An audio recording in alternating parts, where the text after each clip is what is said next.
To support this podcast, go to positivesarcasm.com/donate. Any amount is appreciated. Once again, positivesarcasm.com/donate. Thank you and enjoy the program. This episode of the podcast is brought to you by PB and Joey. Simple, honest, and delicious. Go to pbandjoey.com for more information. $35 or more gets you free shipping. That's pbandjoey.com for more information. pbandjoey.com.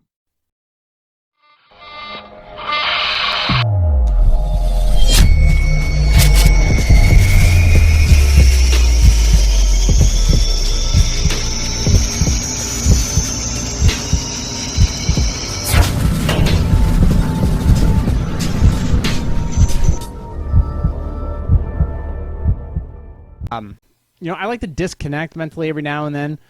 I tune in so hard during the day, before I go to sleep, when I wake up. I'm tuning in so hard, trying to find all this information and put my words together. And I just switched my alpha brain, the intake of it, from nighttime, going before I go to sleep, to when I wake up, to taking it when I wake up. And I'm trying to reset the balance on that. And sometimes I don't want to be sitting here making clips. I'd rather be out shooting content instead of making these little clips for the YouTube chat, for the podcast. It's just, sometimes I just feel like it's just too much data. Like, for example, one of the things that I like about this life project of mine is that it gives me the liberty to disconnect. That's one of the great things about it, is if I need to step away, there's more than enough content for me to step away. There's enough movie reviews for you guys to peruse through. There's posing music. There's questions where I can answer them and step away. There's plenty of vlogs you guys can go and look at. There's plenty of drone footage. There's plenty of podcasts to review. There's tons of stuff on there. I can step in, do a bunch of stuff, and then I can step away. And it's nice because I need that breather, even though I'm constantly working on this. So even a few minutes or a couple hours where I can step away and just kind of maybe take the dog for a nice long walk, or just sit by myself in silence and listen to that coffee house music. It's really important to me. It's something I really need an awful lot, because believe me, after this podcast is done, I'm editing it, which takes, let's see, if I finish like 1 hour podcast, it takes me another 25 minutes to get it edited and uploaded. And then once it's edited and uploaded, I have to edit the video portion, which produces overnight. And I upload it to 2 different locations, to Facebook and to YouTube. So that's another thing. But thankfully, I can step away from that and let that process go overnight. But that takes time in itself too, to edit it. The processing time actually takes longer than the editing time when it comes to producing the video. I'm also working on other ways to have that edited and uploaded through different means, what have you. I don't know. We'll see. It depends. Every time I have to research and develop a new way of processing things, it takes time. It takes extra time out of whatever else I'm doing. So, and that's a lot. So, and I'm also trying not to hoard my time with just busy work, whatever it is, whether it's with the company or with something else. I don't want to be just filling my time with busy work until my number is up, per se. Also, it was a perfect example of, I watched, I'm subscribed to Dust, D-U-S-T. Dust is on YouTube. They make short films in the sci-fi genre. It's really, really good. So I've talked about it before. I haven't done movie reviews in this podcast lately because I really don't give a fuck to watch any movies. I mean, movies aren't as good as they want. I mean, they're just not that good. There's a lot of shit out there, and I'm just not interested in it because everything has like a subversive message in it about, I don't know, diversity and inclusivity, or kowtowing to China because they didn't like something in a certain movie, so they had to. So knowing that in the back of my head, it turns me off very quickly to movies, which maybe is a bad thing because then I don't get as entertained anymore. But it does suck knowing that in the back of my head. So I'm very selective about the movies I watch because I don't want to waste my time. However, Dust, on the other hand, I enjoy them because they're small.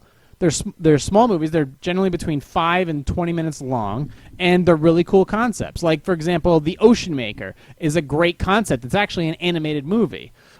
Great one. Go ahead and check that out. Go to YouTube and type in Dust the Ocean Maker. It's a great concept. It's really cool. And then another one which I saw today was what was it called? Hashtag.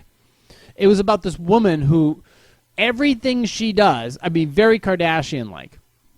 Everything she does, from the moment she wakes up to the moment she goes to bed, is all about her online presence and making money through the online presence. And then the fame gets to her. So everything she does is in this voyeuristic social media. Every move she makes, every product that she utilizes or consumes, it's all, including her own body, is just a way to get likes, subscribers, money, and it just consumes her life. But at the end, it kind of twists, obviously, to the point where reality hits hard, where she's just in a cell. She's created her celebrity status has created a prison.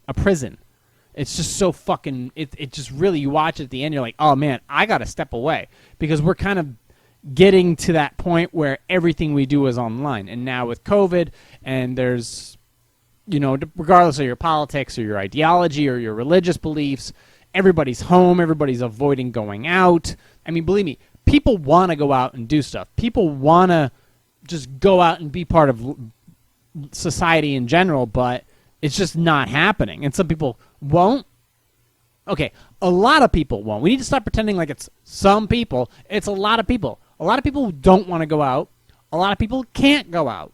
And a lot of people, yeah.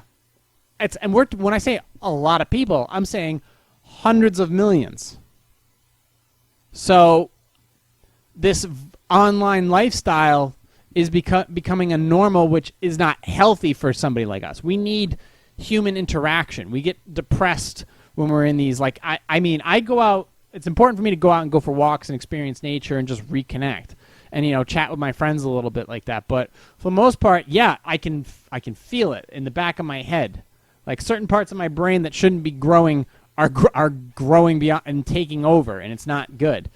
And I feel for those people who can't get out of the house right now, or their apartment if they live in New York City and they can't go anywhere because nothing's open. Same thing with Los Angeles. They're afraid to go out because the crime has gone through the roof. Same thing with Chicago or Seattle or Portland. So I feel bad for them.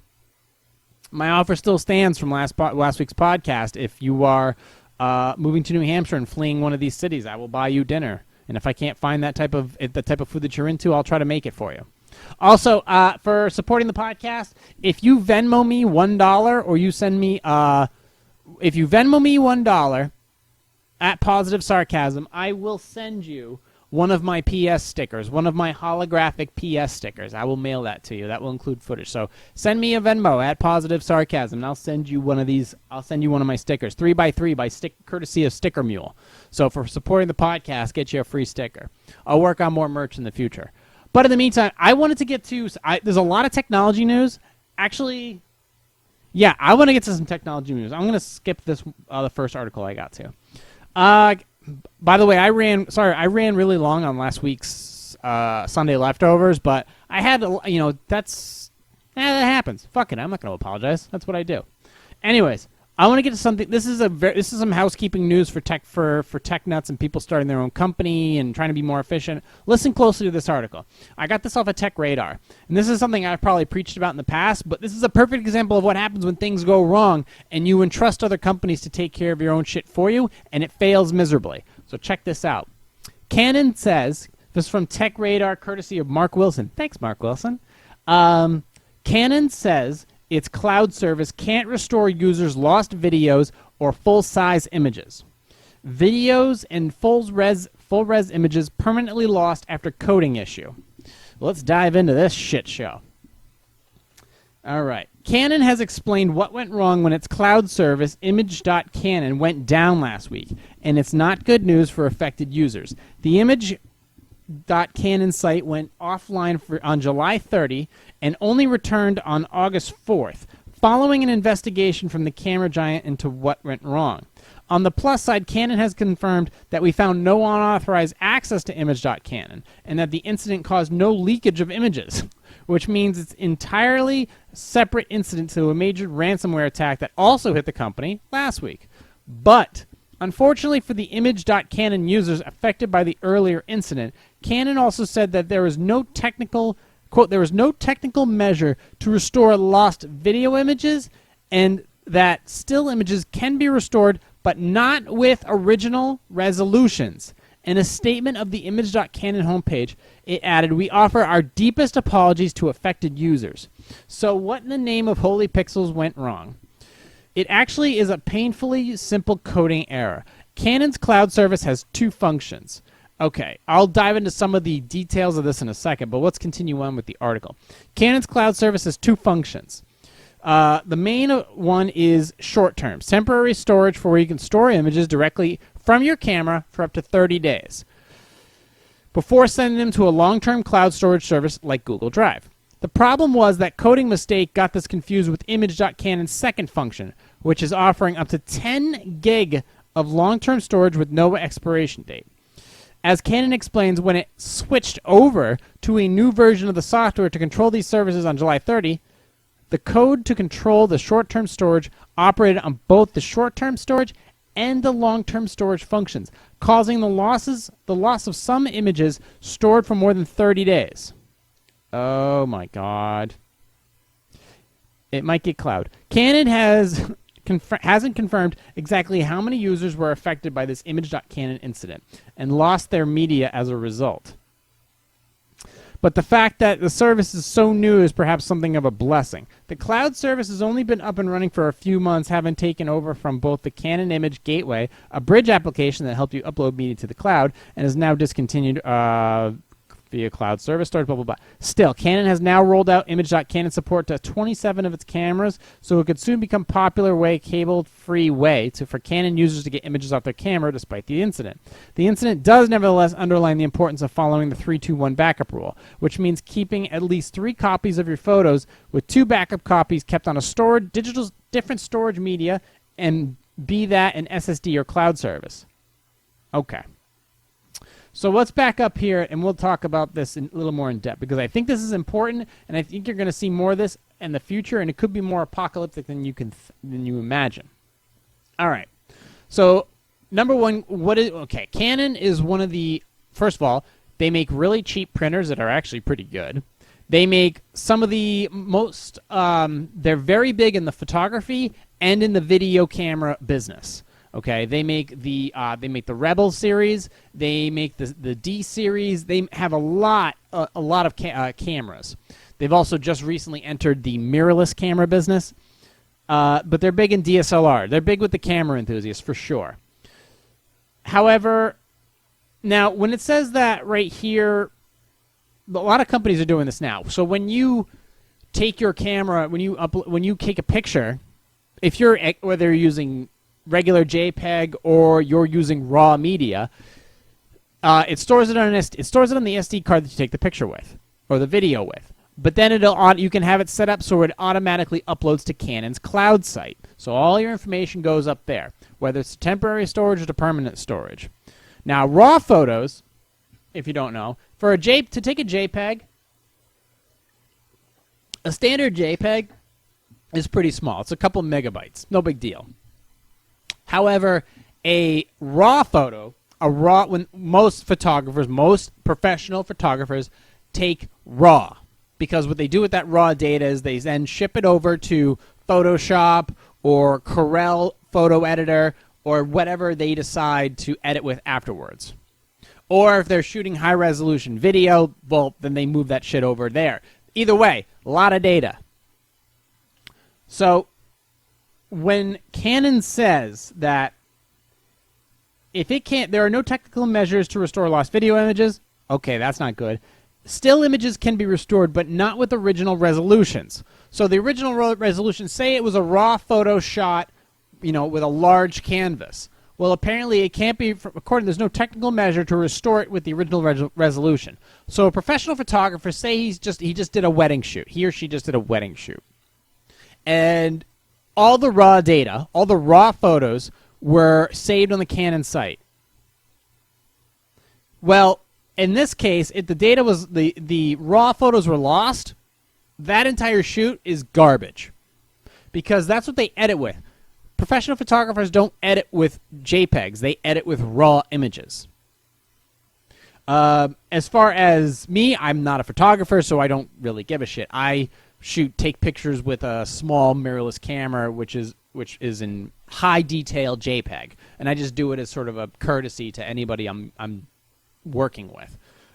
Be as it may, that is a huge blow to anybody shooting with Canon. Excuse me. And this is another issue to consider because a lot of people who are maybe they can't afford to listen. Maybe you can't afford to have a storage, an actual physical storage in your business.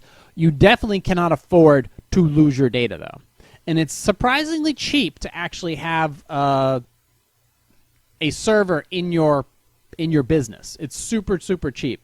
You don't have to go and buy like a super expensive SSD backup drive type of thingy, which costs $300 or $400. Nah, you don't have to do that. Not at all.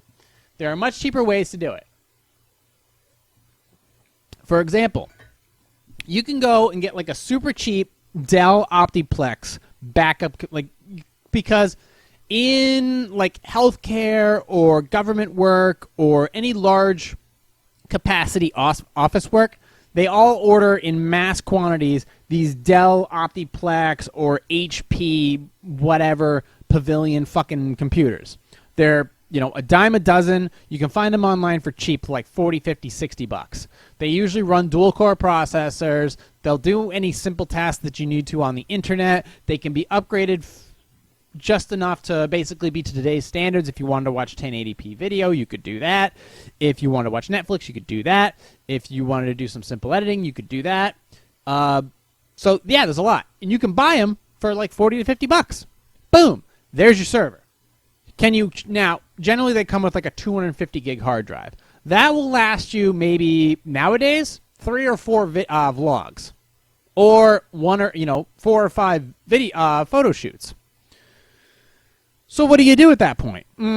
Okay, well, a cloud service is dangerous because a perfect example of something like this, if you're depending upon a cloud service to hold all of your data, number one, you're paying monthly for 10 gig is only going to get you so long. 10 gig is only going to get you so far. 10 gig is a couple years worth. Do I have a cloud service for most of my original vlogs? Yeah, I do, but it was just sort of offered by Google. But the idea that 10 gig will last you a while. But I don't know how much I don't know how much the cost is on that. I don't trust anything that leaves this house. I don't. So everything that I think it's important for you as a business owner or amateur photographer or amateur videographer, you want to keep your information so you can use it for later on. You need to store it in-house or within a facility that you control. And I don't mean like Google or Oracle or any other place. Server storage is becoming a big thing nowadays. My advice to you is to just build your own server storage and offer that as a service to other people. But for your own company, have your own storage, your own thing, completely offline. Never fully attached to the internet. No wireless whatsoever. When you're done with your server, you turn it off. Straight up. Now you can buy like a Dell Optiplex for like 40 bucks, 50 bucks. Let's say 60. Now, let's just go with 50. Fuck it. Let's cut it right in the middle. 50 bucks. You swap out the internal hard drive for a terabit hard drive. That costs you, or 2 terabit hard drive, or a 4 terabit. You can probably get a 4 terabit hard drive for like 80 bucks. So now you get a 4 terabit hard drive, which is a quarter of the size. Now, don't get an SSD. Go with the standard disk drive. Actually, yeah, go with. All right, here's what you should do. In my opinion, most of these Optiplexes come with like 2 or 3 actually like the motherboard, for example, you can install 2 very easily, 2 hard drives and maybe a CD-ROM too. CD-ROMs are still useful because if you have like the actual disk of the program you want to install on the computer, you can do that. If you want the computer to run fast, you can get like a 500 gig SSD drive to run all your programs. So you can run all your programs that you need to on the computer on an SSD drive. It'll cost you $40. Then you can get like a old school spinny disk version terabit drive, probably 4 terabits. And that will get all of your basic vlog and video stuff, photo stuff for cheap. You can get that for $40. So there's 2 hard drives right there.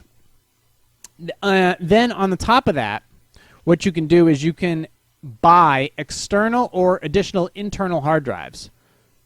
External hard drives will cost more, but you can attach all those drives right to that computer. So you can literally build a really small server, a compact server for relatively cheap. Instead of paying like monthly fees, you can just put external hard drives, because a lot of these, what do you call it? A lot of these optiplexes, they usually have like between 4 and 6 USB ports. This is just a simple way of just holding all your data on reliable, because these old disk drives, they generally don't fail. The Western Digital ones did, but a lot of these ones, they didn't fail. I have hard drives that are fucking 15, 20 years old, and they just don't break. You can upgrade them every 5 years if you want, as products get cheaper. But you can attach like 4 5 terabit, 4 terabit hard drives to the back of the computer. And now you got like 20 something terabits, which is a ton of data. A ton of data just plugged right in. And you could store all your information right back there. And you don't have to, the most important thing to note is that you won't lose your data. You will not lose your data. Those old hard drives don't break. Actually, some of the more reliable hard drives were cassette drives. So that's where the concept of the old school spinny hard drives, the RPM drives as they are called, or HDD, a hard disk drive. So that's a safe way of storing your data, because I'm not sure, like, this is a small example of what can go wrong when one company, if you're a Canon user, what happens when everything goes wrong? If a company goes belly up, where does your data go? If there's a small coding error, this is a small coding error, and a small coding error can cause all kinds of issues. And you don't know who's coding this shit. That's the problem. So you think it's super reliable and super safe, and Canon's a big company. This can happen at any company, whether they're storing your 401k or whether they're storing your data for your precious company that you've poured your entire life into. And you're going to put you're going to put all your most important data into the hands of a company or somebody who just, got fucking hired on a diversity resume, and the next thing you know, they're the ones typing out the data that could be possibly screwing over your next $1,200, $2,000 paid gig, and the next thing you know, you're out of a job. I mean, it's too many variables out there for me to be like, yeah, you know what? I think I'm going to store all my data in-house. And for the price, and you know what? For the price of a year membership or a 2-year membership, you can have all your data for the rest of your life stored in this shit.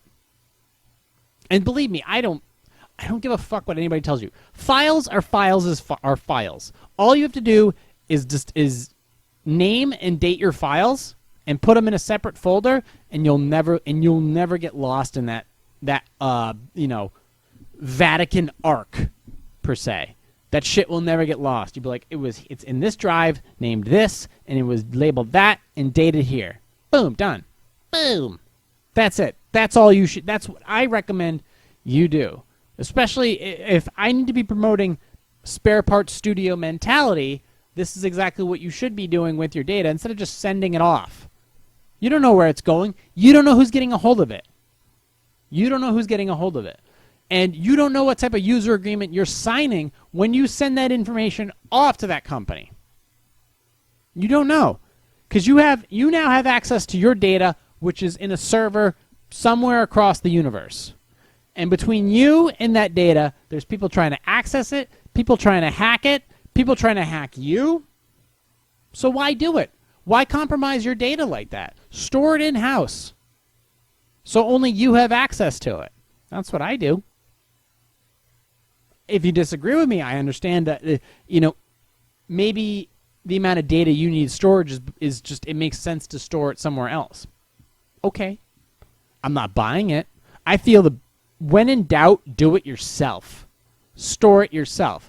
I could easily go out and get another. I have 3 machines, only one that I'm actually using for data storage right now. Another one I'm just using for a ghosting machine, and the other one I'm using as an iTunes machine. That's it. Just so I can flip flip fucking iPads and iPods. But besides that, what's the point? There's no point for me to take that risk with other clients' information. Or information I want to store for future use, which I've done recently. So, like I said, what else is in there? Short-term storage, long-term storage. Yeah, that can cost people a lot of money. 27 of his cameras. Yeah, as far as any company that goes down and loses your data, that's it. It's all. I mean, it could be anything.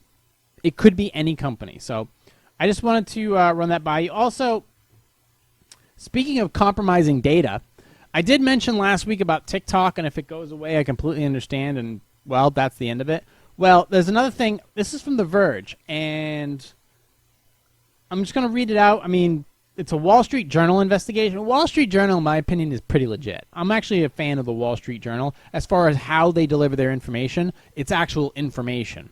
At least in my opinion, it is. And The Verge has covered it, and I'm cool with that. TikTok collected device identifiers for over a year in violation of Android policies. Which ones, you say? MAC addresses.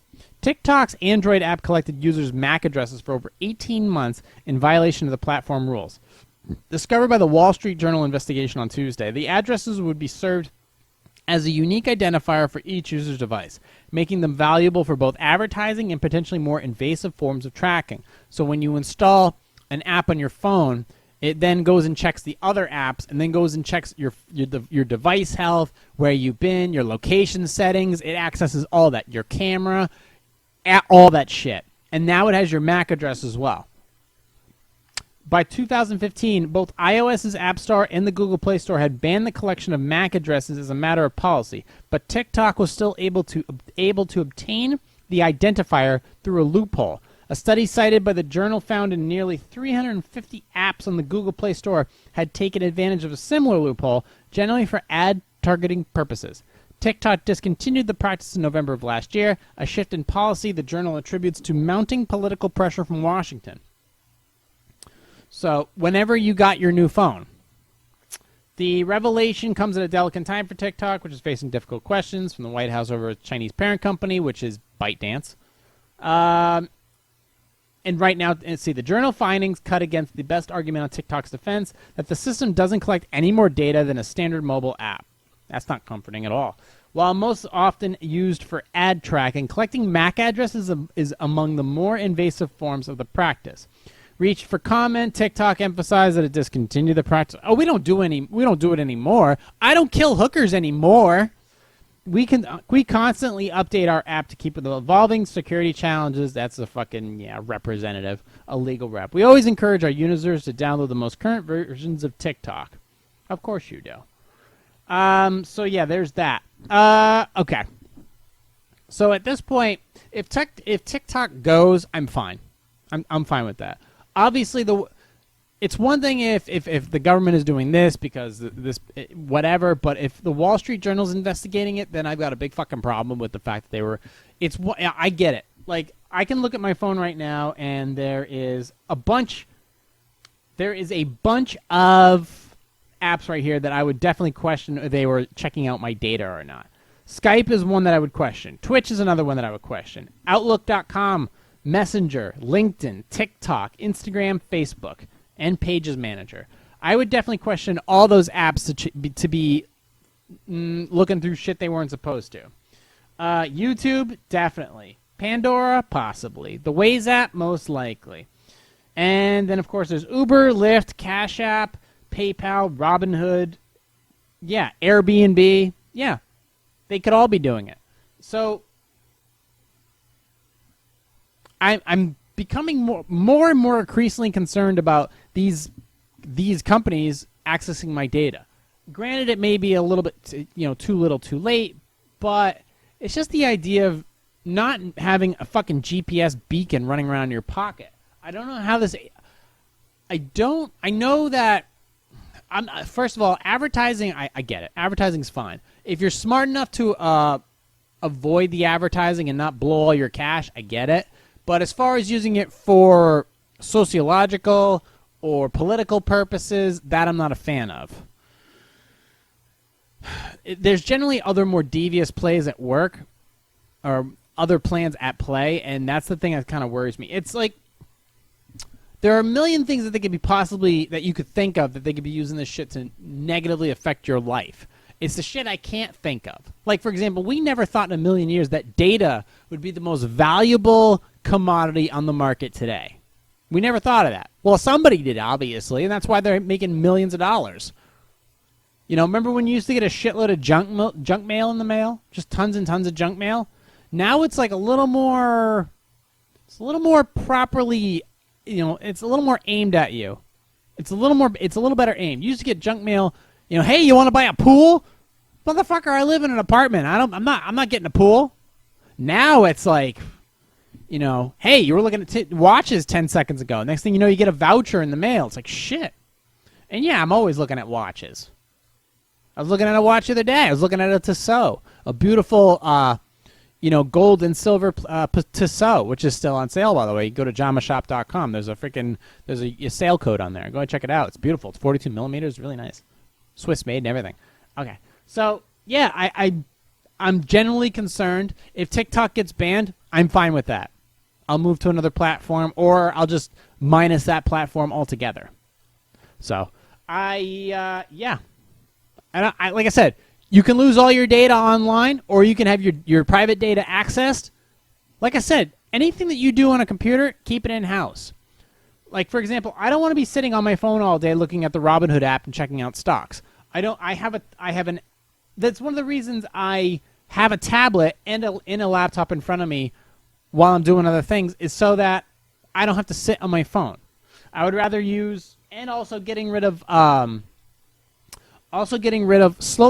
Firefox. Got rid of Firefox. Google Chrome, getting rid of Google. I use Google Chrome as a backup, but I'm thinking of switching to like Opera or something else if I'm not using Brave. I've switched all my computers over to Brave, with the exception of the podcast computer. Well, there's two podcast computers. Well, there's three, actually. One shoots the video, the other one records the audio, and the other one's for articles. But the fact is that I use Brave primarily now for just for using the internet. And Chrome I'm gonna actually get rid of it and replace it with something else. If I need to download MP3s or I need to access stuff that for some reason Brave can't do it. So, because I don't want my data accessed. And Chrome is resource heavy. And Edge is a pain in the ass. Matter of fact, I'm just going to get rid of Edge altogether. So the heavy hitters that I'm getting rid of, Edge, Chrome, and Firefox. Firefox just pissed me off because of some shit, a banner they put at the bottom of one of their internet browsers that said "fuck you," and I got rid of them. But as far as Chrome was always a workhorse. It was data. Well, it was data heavy. It ate up a lot of computer resources, so I just got rid of it. And then as far as searching on my tablet, I use DuckDuckGo because they have an app browser for that. And I keep it pretty simple. I use this to make stock moves, even though I'm watching the stock market via my computer. I make the moves on my tablet. It's just more fluid that way. And then as flying my drone, I switched from flying my drone on my phone to the tablet. So I'm trying to do things a little more securely. I know I'm a little more spread out that way, but I prefer it instead of picking up my phone 24/7. Hell, I could even send text messages from my computer if I wanted to. So I'm just trying to pull away. I'm trying to disconnect a little bit at a time from the phone. Shit, if I could really go full reverse, I'd go back to like a flip phone with like a really nice keyboard. I found my Samsung Rogue the other day. I don't know what the charger is, but my Samsung Rogue was dope. It was like a swipey phone. It was way cooler than the LG NV2, which you had to open up. The Rogue you could flip open. And it had a full keyboard and everything. It was fucking awesome. I still have it, and it still works. It's a great bug-out phone. Anyways, we're at 35 minutes. Let's go ahead and get to some Q&A. I had a bunch of other shit that I was going to get to, but you know what? I ran long on Sunday leftovers, so let's make it nice and tight for this normal Wednesday podcast. So let's switch right over. You can also support this podcast. Go to positivesarcasm.com/donate. Any amount is appreciated. Or you can just hit the contact page at positivesarcasm.com. There's a Cash App link there, and there's a Robinhood link there. And that will also support me also. And then, of course, if you want to send $1 via Venmo at Positive Sarcasm, I will go ahead and send you one of my hologram stickers. Works on cars, works on laptops, works on your girlfriend's ass, all that stuff. Let's go ahead and finish up with some Q&A, and we'll get out of here for the day. All right. Dig Q&A. Do I have a right to be upset that my husband set up a Taco Bell booth in his own office? Married for a year, husband has always had a soft spot for Taco Bell. I don't understand. I think it's pretty garbage. Even for a fast food chain. Long story short, one day I come home and there's a bunch of 90s Taco Bell memorabilia in the garage. Apparently one of the local restaurants was getting a remodel, and I guess he bribed the manager to let him grab a booth and some other things. Now we have a separate bank account, so he did this all with his own money. He set up in his office, which he didn't even think was a big deal because it's his space and I hardly go in there. He set it all up and asked me how I felt about it. I told him my honest feelings. I thought it was ugly and tacky and glorified a less than mediocre fast food chain. Not to mention it goes against the entire motif of the rest of our living space. I'm still absolutely stunned and shocked that anyone, much less my husband, would think it's a good idea to set up a Taco Bell booth in our house. Suffice to say, he's upset. I feel like I have a point because it's our house and I live there too. But he claims it's his money and he can do what he wants with it. Am I crazy, or do I have the right to be upset at our house turning into a fast food franchise? Okay. Look, I can't go against the husband at this point. It's his office. If it's an actual office with a closed door, he can do what he wants with it. If he's doing it with his money, that's the end of that. There's no discussion. I get that you're kind of annoyed at the fact that he likes Taco Bell, but who? Yeah, I like fucking superhero movies. And I like Swiss watches. So guess what? Fuck off. You want your own office, the rest of the house is for company and for ambiance. Taco Bell, in his office, his own rules. I am the same way. I have the spare parts studio, which has goofy shit on the wall. I have a parking by permit only sign that I stole from the city of Manchester. I have fucking coffee labels. I've got a Ford Mustang sign. I've got the Doom Eternal poster right behind me. This place is silly as shit, but it's clean and it's organized, and it's designed specifically for the ambience that I'm trying to work in. There's camera gear. There's shelving for for my drones. There is a Miller Lite calendar over here that I mark all my dates for all the stuff I need to attend. You know, there's all that stuff. There's the casting couch for people who want to stop by and drink coffee. There's the guest chair. And then there's shelving units for all my electronic equipment and for when I need to print out coupons and stuff. This place is designed to be a podcast studio and have its own vibe for a podcast studio. And I will only build it to that specification. If I want to make it, I don't know, a little more slick or whatnot, okay, fine. But it's in the end of the day, it's my decision. The door closes. This is a podcast studio. This is also an office. It's also a viewing area. It's also a meeting area. But it's built with a specific purpose. His place is an office, and he wants it to look like how he wants it to look for when he's working. It's his office. If he's working as a day trader and he wants to put pie charts and graphs and, you know, a picture of the Twin Towers and, you know, all of Wall Street and a picture of Trading Places with Eddie Murphy, and then that's his prerogative. That's his place. Guys need something like that. Normally it's like the garage where they work on the car and shit. Now it's like a podcast studio or a work-from-home office. I'm totally for it. I agree with him, and I like the idea. Don't get me wrong. I would never turn my office into a fucking Taco Bell stand. But I get what he's doing.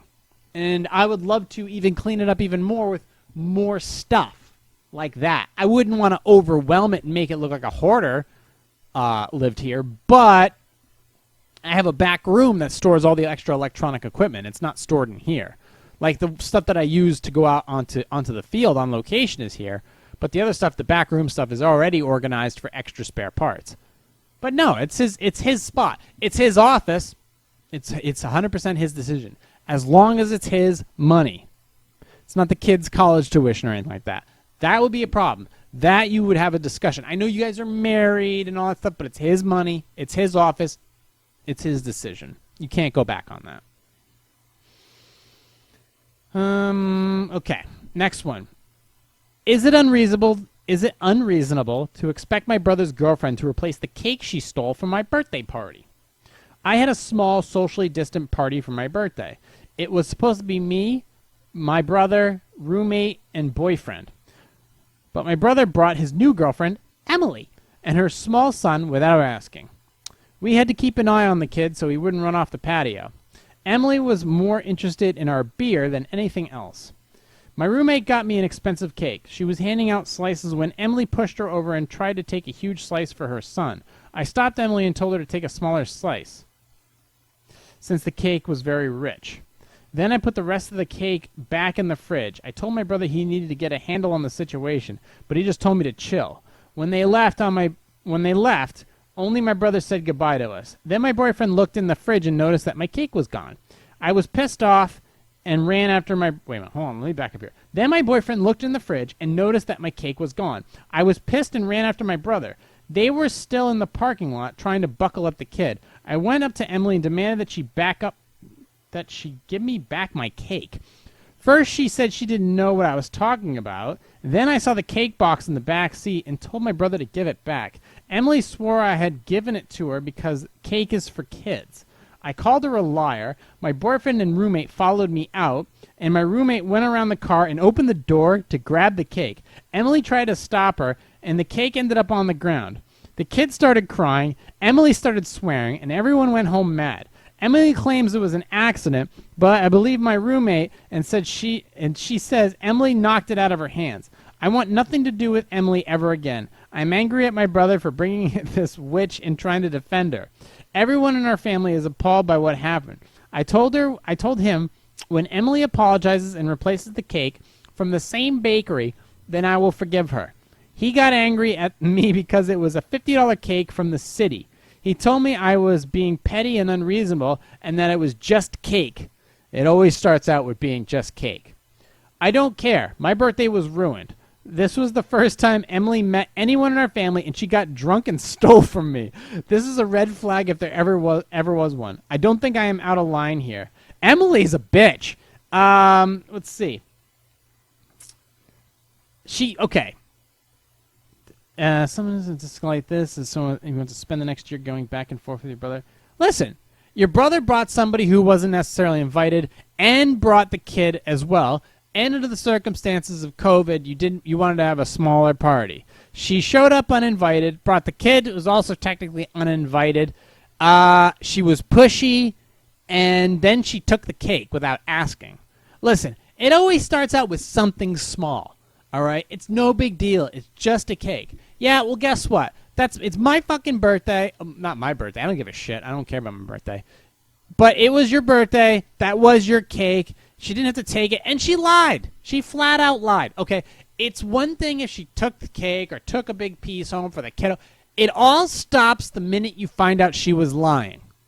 I don't know what she says in the thing. I don't know what you're talking about. And then the other person goes around and sees the fucking cake right there. She's a liar. Once you find out that there's a lie involved, it's all stops right there. It's all stops. And she never apologized. So on top of that, lied and no apologies. So a lie, no apology, and wouldn't even bother to replace it in any way, shape, or form. So Emily's a bitch, and your brother's what do you call it? He's a simp. I think the word is simp. I don't know how that. Well, the old school world was pussy whipped.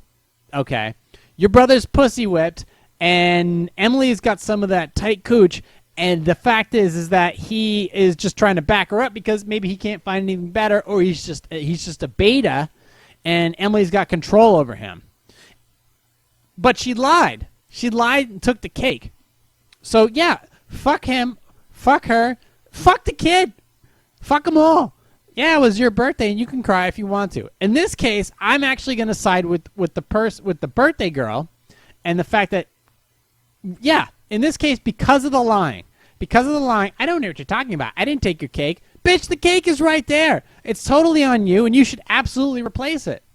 So you should go back. If you wanted to make this right, you could solve the problem right now. You could. If you went to the bakery, bought a new cake, or bought some new pastries, and paid that amount, brought it to her, and be the bigger girl.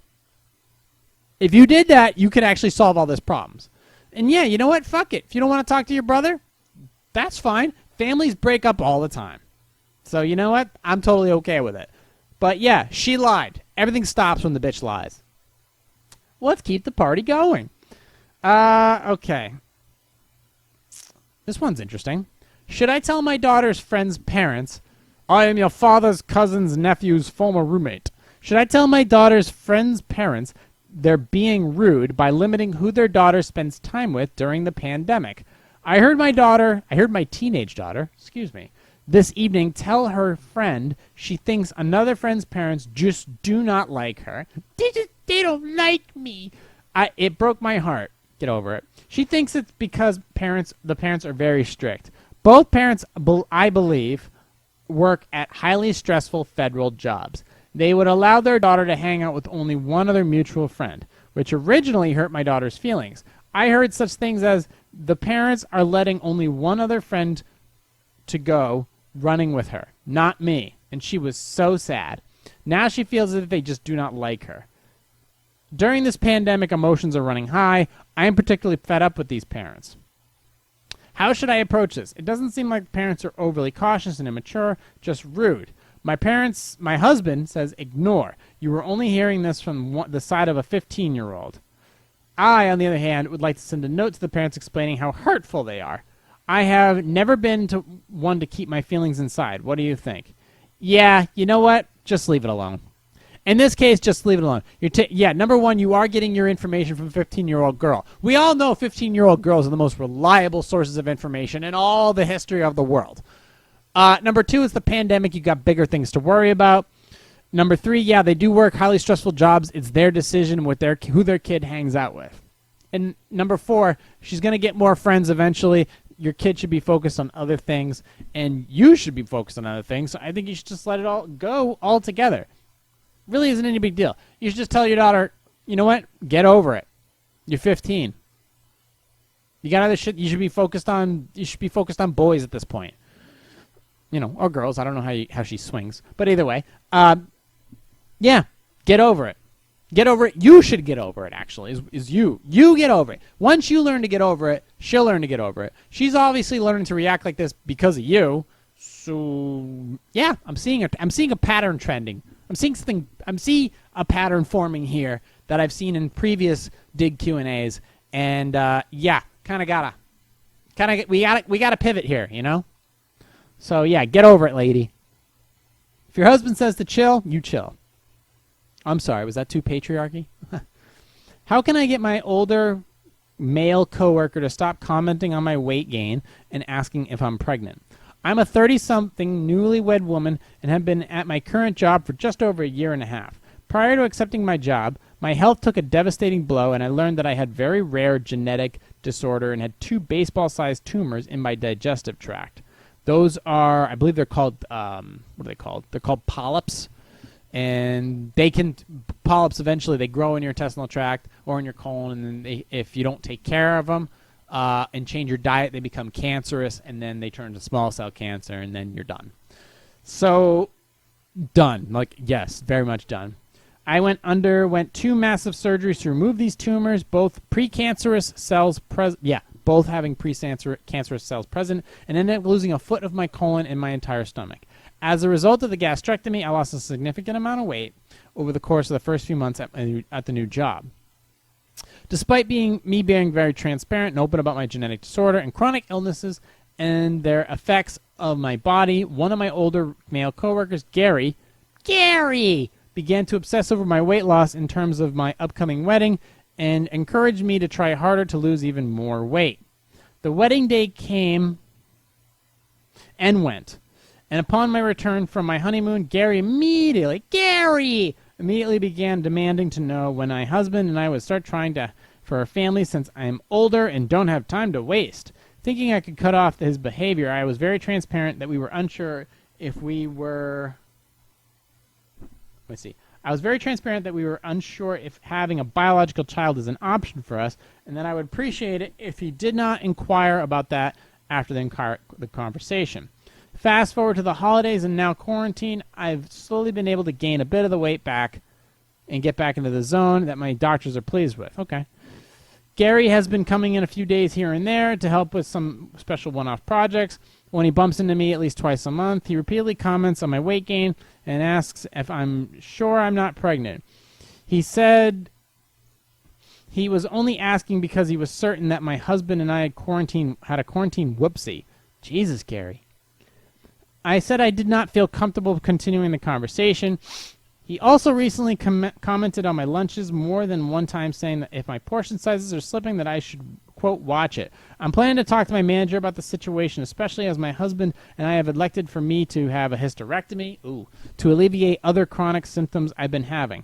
I'm frankly concerned that my manager will write off my complaint as he has with previous feedback about my peers about this employee, and chalk it up to cultural difference. Because he's so many times my senior, and he simply doesn't know what's appropriate for the modern workplace. Okay, well, this is going to get slippery. Additionally, my manager has countered previous complaints against my coworker with the fact that he's a good Christian Southern man, and that there's where he's coming from, we should be more forgiving and lenient. Okay. Let's see here. Let's advise the letters to stop giving you any information about her. If it persists, it's really weird to keep talking about it. Gary, fuck off. Look, in this situation, you actually need to... This is the one thing that you need to focus on. I've said multiple times you need to stop talking to coworkers. Coworkers that are just doing nothing but prying into your life, you have to stop talking to them. Don't even... I mean, it hurts... People don't want to hurt other people's feelings anymore. And that's the problem. You need to hurt people's feelings. That's the only way they get the fucking point. And the best way to do it is to ghost them. So when they say hi to you, you just walk right past them. If they try to DM you or email you or use the instant messenger at work, don't reply to them. Just ignore them. Flat out ignore them. Because there's only two ways you can go with this. You either report them or you tell them to fuck off. And fucking off will only make the situation worse. And then reporting them, if it doesn't work, that's HR. If HR gets involved, Gary loses his job, and then you turn into the bitch in the workplace. It's just, remember, once HR finds out, it's out of your hands. And then you're going to have guilt. So if Gary wants to get the point, you just have to stop saying stuff. Literally, you don't say anything. You just shut down. Just shut down. And that's what you should do. If you don't want to hear about it anymore, and you don't like Gary, and it's only going to get worse, or it's only going to continue, shut down. Don't talk to it anymore. And you need to, anybody that inquires about it, stop talking to them as well. You don't care. What do you care? You care about your health and wellness. You've survived precancerous polyps in your body. You had to have pieces of your body removed. Very harrowing. And I understand that how difficult that can be. That's a difficult thing to get through. Gary doesn't get the point. So stop talking to Gary. Stop acknowledging that he even exists. You don't have to talk to him. He's not your boss. So just ignore him. Get rid of him all. And that's the best. You'll feel so much better. There's nothing like giving somebody the fucking cold shoulder and just ignoring them altogether. It's liberating. It's so great. Literally somebody's trying to reach out to you because they just want to get a reaction out of you. Just to satisfy their own little fucking weird urges. You just got to ignore them. Just flat out, you just, boom! You're walking by in the office, or they message you online, you just hit fucking delete. You just do it immediately. It's so awesome. It feels so good. You feel so much better for doing it. And it puts you at a higher status. So my advice to you, as far as Gary's concerned, just get rid of him. Just ignore him. Don't go to HR. It's so much easier to just stop talking, literally just ghosting them altogether. So please try it. I know you ladies have a hard time with that. Us dudes don't care. We throw babies off the cliff back when it was Spartan days. You think we give a shit about talking to coworkers? Fuck no. Unless we're trying to get in their pants, we don't give a fuck about coworkers. Final Q&A of the day. How can I get my friends to stop judging me for dating a married man? I've been seeing a married man lately and can just tell from the looks on my friends' faces that they don't approve. The way I see it, his marital problems have nothing to do with me. Oh, bitch, they have everything to do with you. His and I have a relationship that is totally separate from that. In many ways, how can I get my friends to stop judging me? Well, number one, you shouldn't have told your friends that you were dating a married man. Number two, when you say that the marital problems have nothing to do with you, they have everything to do with you. His marital problems are the reason he's dating you. He's trying to get his emotional and physical load off on you, and guess what? It's not the same. It has everything to do with you. If you want to bone a married dude, fine, do what you want. It's your business. It's your emotions. It's your body. I don't give a shit. But maybe she does. You ever think about that? There's another side of the story. Yeah, if he's having marital problems, that's one thing. If he's having marital problems, end the marriage. But there's another woman at the end of that. And you're taking time out of this married man's life that he could at least be refocusing on rebuilding his marriage. But by you just being selfish, okay, fine. If you want to be selfish, then you do you. But your friends are going to judge you because you're just wasting your time with a married man. And if you're looking to, you need to tell them, look, I'm just looking to get my rocks off and have a good time with a married dude. Okay, fine. Then they'll judge you like that and be like, listen, this is what I want to do. I'm fine with it. However it ends, it's on me. They may like you. They may see that and be fine with it. But remember, they're going to judge you because you're dating a married dude. Okay? That guy is cheating on his wife with you. Try to think about that in its entirety. He wants to penetrate you instead of having dinner with his wife. Let it digest. Think about it from that angle. But if you truly don't care about her, then fine. Keep banging him. But how can you get your friends to stop judging you? Simple. Ditch the guy. But you don't plan on doing that, so expect that little window of judgment to at least be there for a little while, or you can get rid of your friends. I mean, that's one option. I'll try to offer all options. 1, stop banging the guy. 2, keep banging the guy. Explain to your friends why you're banging the guy. 3, bang the guy, get rid of your friends. Or the other option, get rid of your friends, get rid of the guy, and bang the wife. I don't know. Bang somebody else. I don't know. Do whatever you want. But don't expect your friends to stop judging you on the fact that his I do's are with yous. So take that into account.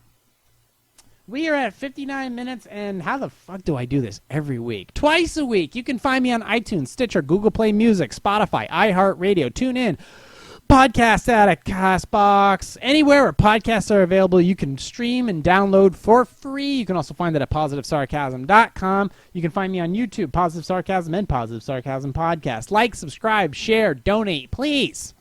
Please. Until then, thank you for listening, watching, subscribing. I will talk to you all next week. You can also, if you want questions or comments, concerns, contact me at PositiveSarcasm.com, or you can email me directly at PositiveSarcasm@Outlook.com. I just tested the website to make sure that messages were getting sent through correctly again, and yes, they are working perfectly fine. Once again, if you want one of my stickers, go ahead and send $1 via Venmo at Positive Sarcasm, and I will ship it to you anywhere in the United States. Anyways, thank you for listening, watching, subscribing. I will talk to you all next week. Recorded here from the Spare Parts Studio. This has been a Positive Sarcasm presentation.